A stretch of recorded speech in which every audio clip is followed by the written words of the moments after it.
A couple years ago, I made a playlist called Godzilla Anime Reviews, showing my reviews for Netflix's trilogy of anime Godzilla movies, which have become some of my most popular videos. I was really never expecting to add to it again. Just when I thought I was out, they pulled me back in.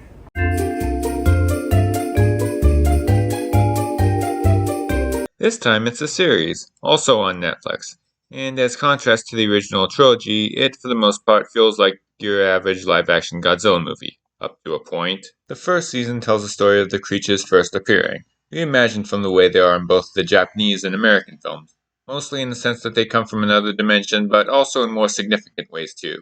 For example, giant flocks of Rodans. And while this sadly isn't perfect, it's still a good series, and an improvement from the trilogy. They have some decent action sequences and cool monsters. Like the 2014 version, Godzilla doesn't appear until later into the show, but when he does, he is a very menacing presence. The characters we follow in the meantime aren't particularly deep. They aren't even as deep as the aforementioned 2014 movie, but they are at least an improvement on the flat characters of the trilogy. And yes, I will be comparing the two adaptations a lot here. And much like the trilogy, its biggest flaw is its ambition. While I appreciate what the trilogy tried to do by making it have less action and be more character driven, it did not work as well as they probably wanted.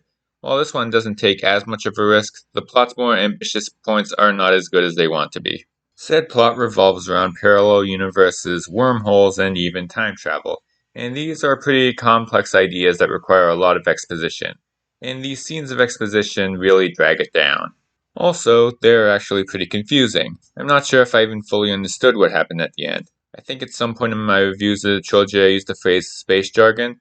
Yeah, this series made me realize I may have used the word jargon a little too loosely. I definitely had my issues with the trilogy, but at least I understood it. I still think this is a decent enough show if you're willing to accept that this is the tenet of the Godzilla series. But I think I'd prefer all of the American MonsterVerse movies to this, and that sucks. Well, at least the Japanese still had Shin Godzilla. That was definitely the best of the recent ones. This is a fun series, even if it could have been a lot better. You might need to look up what the hell happened, but at least you'll be somewhat entertained in the meantime.